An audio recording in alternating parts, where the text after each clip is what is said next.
Dear servant of God, mayong araw sa inyo at sa inyong mga taga-subaybay. Itago niyo na lang po ako sa pangalang Salem, 38 taong gulang. Ako po ay kasalukuyang nakakulong dito sa probinsya ng Leyte sa kasong pagpatay na hindi ko po sinasadya, ito po ay self-defense lamang. Ngunit dahil kamag-anak ng kapitan ang nasawi, ako po ay nakulong. Sa kabila po nito, may magandang nangyari sa buhay ko dito sa loob. Dito po ako tinawag ng Panginoon. Noong una, hindi ko pinapansin ang mga Bible study dito sa kulungan, pero may lumapit sa akin na isang kapatid at inanyayahan akong dumalo. Doon po nagsimula ang pagtawag ng Diyos sa akin at ako po ay na-born again.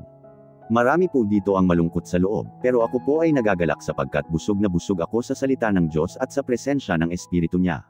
Subalit biglang nawasak ang puso ko nang malaman kong ang aking asawa ay may kinakasama ng ibang lalaki. Sobrang sakit po. Hindi ko rin siya masisi dahil kasalanan ko rin naman, wala rin siyang katuwang sa aming 3 anak na lalaki kaya marahil naghanap siya ng kapalit upang makasurvive sila. Ang tanong ko po, servant of God, paano ko malalagpasan ang sakit na ito? Ano po ang dapat kong gawin pagkalabas ko? 8 pang taon at makakalaya na ako. Kukuhanin ko ba ang mga anak ko? Handang-handa naman akong patawarin ang aking asawa kung iiwan niya ang lalaking iyon at babalik sa akin. O hayaan ko na lang po sila. Medyo magulo po ang isipan ko kaya sumulat ako sa inyo.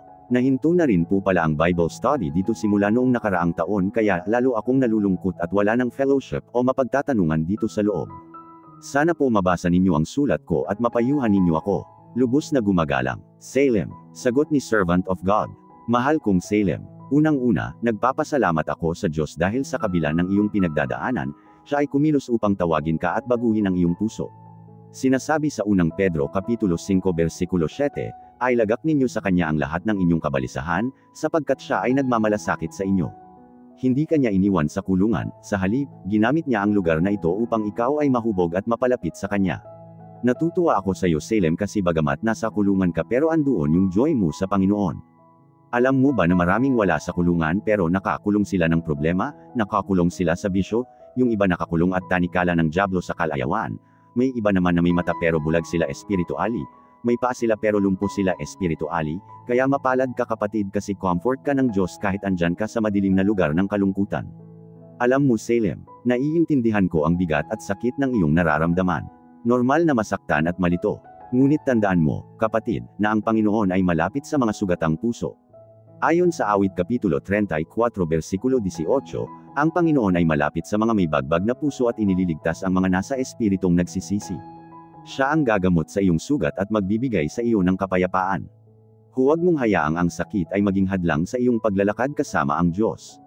Patuloy kang manalangin at magbasa ng kanyang salita kahit wala ng Bible study. Hayaan mong maging personal na relasyon mo kay Kristo ang iyong lakas araw-araw. Tungkol naman sa iyong pamilya, ipagkatiwala mo muna sa Diyos ang iyong sitwasyon. Hindi mo kailangang magmadali sa desisyon ngayon. Sinasabi ng Jeremias Kapitulo 29 versikulo 11, sapagkat nalalaman ko ang mga plano ko para sa inyo, sabi ng Panginoon, mga planong ikabubuti ninyo at hindi ikapapahamak, upang bigyan kayo ng pag-asa at magandang kinabukasan. Kaya't kapatid, pagdating ng oras ng iyong paglaya, magdasal ka ng husto at magpakumbaba sa Diyos kung anong hakbang ang kanyang nais para sa iyo, kung pagbabalay kanya kayo ng iyong asawa o kung iba ang kanyang plano. Ngayon, patuloy mo munang mahalin, ipanalangin, at ihandog ang iyong mga anak at asawa sa Diyos. Siya ang mag-aayos ng lahat sa kanyang tamang oras. Salem, tandaan mo na ang kapatawaran ay isa sa pinakamakapangyarihang bagay na maibibigay mo, para sa iyong asawa at para sa iyong sarili. Kung handa siyang magbago at bumalik, maging bukas ka. Ngunit kung hindi, may plano pa rin ang Diyos para sa iyo at sa mga anak mo. Magpatuloy ka sa pananampalataya.